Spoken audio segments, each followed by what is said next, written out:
quiero expresar el concepto de Samuel. Samuel, obvio que es el hijo de Ana, y es nacido, y el hijo que nunca pudo tener, y ella lo dedica a Dios, y es un nazareno. Vimos ese término también, nazareno, con Sansón en Jueces. ¿Qué significa? Y explica que es separado, y el texto de nuestro libro de la materia explica qué significa separado. ¿Qué significa separado para ustedes en ese concepto? Quiero escuchar de ustedes. Sí, sí, pastor, era una persona separada, apartada para mostrar el- el modo de comportarse, ¿no? Delante del Señor, estándares de vida muy altos a nivel de un sumo sacerdote, para mostrar cómo tenía que ser una persona delante del Señor, para que ser un ejemplo al pueblo en general en ese entonces. Y el concepto de ser separado, ¿por qué es necesario de ser separado? Pastor, porque como hace rato también señalaba muy bien, es que el Señor no quería la mezcla, no quería y hasta ahorita Él no quiere que nosotros nos mezclemos con el resto del mundo, con el sistema, que no está acorde a lo que Dios quiere. Por eso los requisitos que tenían los nazarenos en ese entonces era precisamente para definir una clara diferencia que debe haber entre aquellos que aceptamos, recibimos y decidimos aceptar a Dios y sus mandatos, y aquellos que no lo hacen. Dios, y también en el Antiguo y en el Nuevo Testamento, él exige de su pueblo, si sea Israel o si sea la iglesia, que nosotros seamos santos. Sed santo porque yo soy santo. Está creo que en Deuteronomio, pero también en el Nuevo Testamento, repetido. Y muchas personas, aún en la iglesia, se equivocan con el concepto de ser santo. Creen que significa perfecto. Y aún la palabra perfecta no ayuda mucho. La palabra perfecta también significa para los hebreos cumplimiento. O sea, tenemos que cumplir con lo que Dios requiere de nosotros. Pero el concepto de santidad es separado, no solo separado porque soy mejor, porque esa es la mentalidad de los judíos en cuanto a los gentiles. Es un concepto que eres separado por un propósito. Yo voy a poner, estoy cocinando, me encanta cocinar con mi esposa. Yo voy a poner este utensilio a este lado porque lo voy a usar. Voy a sacar la espátula de donde están mis cucharas y todo eso de la batería de mi cocina, porque lo voy a usar con un propósito específico. Lo voy a separar con el resto de la batería de la cocina porque tengo un propósito específico para mi espátula. Me encanta explicarlo con ejemplos concretos porque muchas veces nos ayuda. Dios separó a Samuel porque tenía un propósito específico para Samuel. Dios separó a Sansón y también era nazareno porque tenía un propósito específico para Sansón. Dios separó la iglesia y nos separa a nosotros porque tiene un propósito para la iglesia. Dios separó al pueblo de Israel porque tenía un propósito para Israel. Y Dios separa a los ministros también porque tiene un propósito específico para los ministros. Y por eso los que enseñamos, como dice Santiago 3:1, seremos juzgados con mayor severidad. ¿Por qué? Porque somos separados con un propósito. Tenemos que ser un ejemplo, pero ese ejemplo tiene que ayudarnos con nuestro propósito.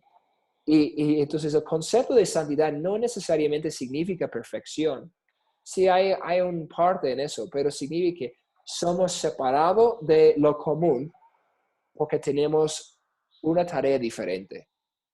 Y por eso no actuamos como el resto del mundo, por eso no nos metemos en esas cosas y por eso también, como decían, me encanta, tenemos que evitar el concepto de sincretismo. Si yo soy separado, es difícil mezclarme, lógicamente. Y ese es el concepto. Dios separa a su pueblo porque es más difícil. Si de verdad estás separado, no puedes mezclarte.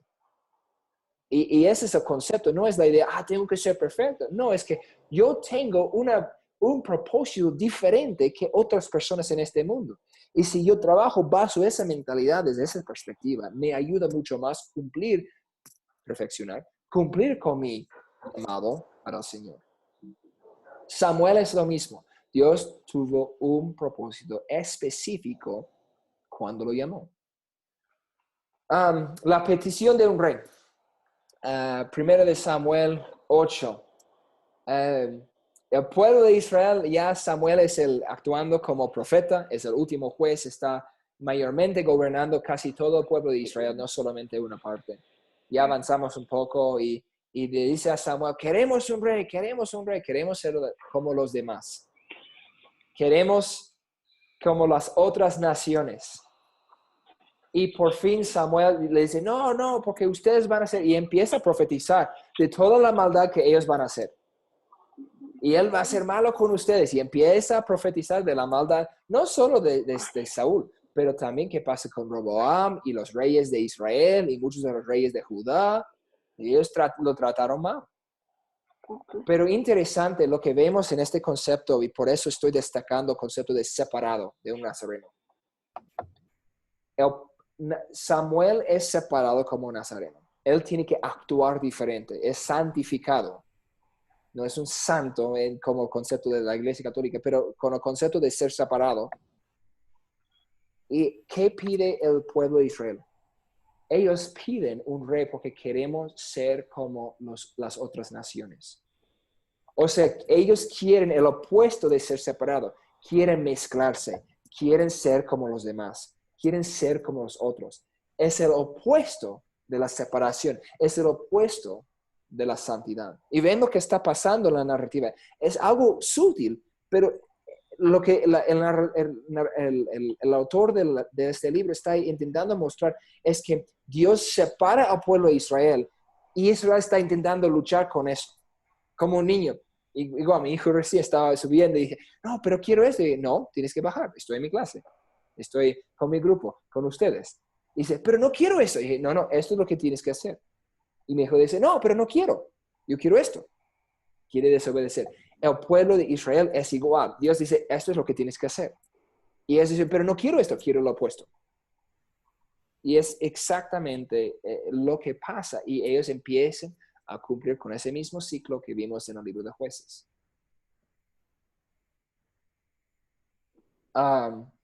Entonces aquí con Samuel, cuando unge a Saúl para ser el primer rey, vemos el fin del tiempo de los jueces. Moisés, que vivió aproximadamente 1500 años antes de Cristo, Samuel, que era un poco más de 1000 años antes de Cristo. Tenemos aproximadamente 5 siglos de tiempo de jueces. Moisés siendo el primer juez, los jueces en el libro de Jueces, Josué también, y también Samuel como el último juez. Y como dice, van a ver esto en el libro de 1 Samuel, que Samuel intentó levantar sus hijos como jueces, pero tenemos que entender, ellos no son los últimos jueces porque nunca fueron aceptados.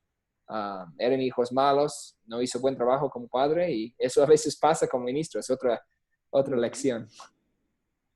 Una pregunta, ¿cómo se ajusta a un liderazgo nuevo después de casi 5 siglos de jueces? Tenemos que entender, somos seres humanos, nos gusta acomodarnos. Esto siempre ha sido así. Tenemos medio milenio, 5 siglos, de jueces. Y ahora todo el pueblo de Israel tiene que ajustarse a un liderazgo de reyes y no de jueces. ¿Cómo se puede ajustar así? ¿Qué hace? ¿Cómo pueden cambiar? No nos gusta cambiar. Pero ahora tenemos un sistema de gobierno y liderazgo completamente diferente. Después de mi tatarabuelo lo hizo así, entonces yo lo voy a hacer así. Porque desde Moisés siempre ha seguido un juez o un profeta. Y ahora voy a seguir un rey. Ellos siempre tenían una teocracia. Ellos seguían a Dios a través del profeta. Ahora están cambiando a una monarquía. Un monarca es un rey. Y el rey va a hacer lo que le parece bien. No está consultando a Dios. El profeta siempre está escuchando a Dios, ¿qué les digo? Y técnicamente bajo el sistema de los jueces no son los líderes. Dios es el líder. ellos preguntan a Moisés o a Gedeón o a quien sea, ¿qué hacemos en este caso? Sí. Y no es así. Ustedes van a hacer esto. Es, bueno, yo voy a consultar a Dios. Entonces, en la preocupación de Samuel es, ustedes siempre han buscado a Dios a través del profeta. Entonces, si tienen un rey, van a buscar la opinión de un ser humano, con sus propias naturaleza pecaminosa. Y vimos eso con Saúl. Empezó bien, porque empezó bajo la tutoría y la mentoría de Samuel. Siempre buscaba a Samuel, pero después empieza a engrandecerse. ¿Y cuántas veces eso pasa en nuestras iglesias? El pastor se hace no como el hombre de Dios, pero como el rey. Porque le entra en la mente, yo soy el jefe. Ellos me van a buscar a mí. No están buscando al pastor, están buscando a Dios como juez y quiere que él busque a Dios. Y muchas veces, y me encanta, tengo un refrán aquí que quiero compartir con ustedes que realmente nos toca en este caso. Pero Saúl no tenía corte, no tenía que rendir cuentas a nadie. Él era el líder supremo. Debía de haber consultado Samuel en asuntos de culto, de actos religiosos, pero empieza a no hacerlo. Y él hizo su propio sacrificio, no esperó a Samuel y ahí peca. Pero John Dalberg era un noble en la corte inglés en el siglo XIX y escribió una carta al arzobispo anglicano en ese momento, porque no eran católicos, eran anglicanos, se separaron. Pero escribió esta línea, es muy famoso, y dice, el poder tiende a corromper y el poder absoluto corrompe absolutamente. El poder tiende a corromper y el poder absoluto corrompe absolutamente. Vimos eso en los Césares del Imperio Romano, en el Imperio Católico, hasta papas. Sí, hay muchos en la iglesia evangélica, perdón, tal vez voy a ofender a alguien, pero no es mi intención. Pero históricamente la iglesia católica fue buena. Y ellos estaban intentando unirse bajo Constantino. Eso es realmente nacimiento de lo que nosotros conocemos como la iglesia católica. Y ellos querían unirse para que no haya tantas doctrinas raras y tener algo estándar, normal. Pero el problema es que dijeron el obispo que estaba en Roma, como Roma era la capital, ahora el catolicismo es la religión del Estado, del Imperio Romano, y si el obispo ya está en Roma, donde está el emperador, él puede ser como la cabeza, o el papa, o el padre, o el papa, como lo llamamos, para el resto de la iglesia. Pero el problema es que una vez que elevó esa autoridad a un nivel político también, el poder absoluto corrompe absolutamente. Y ya no era una posición religiosa donde es alguien cuidando un rebaño o cuidando una región de iglesias. Es una persona que tiene poder político, que le dice al emperador, eso es lo que vas a hacer. Y tenemos durante la Inquisición, durante las cruzadas, papas que están pidiendo la exterminación de gente que debe estar sirviendo como misioneros. Debían de haber servido como misioneros. Y vemos que con el tiempo, eso es lo que pasó con la autoridad de la Iglesia papal.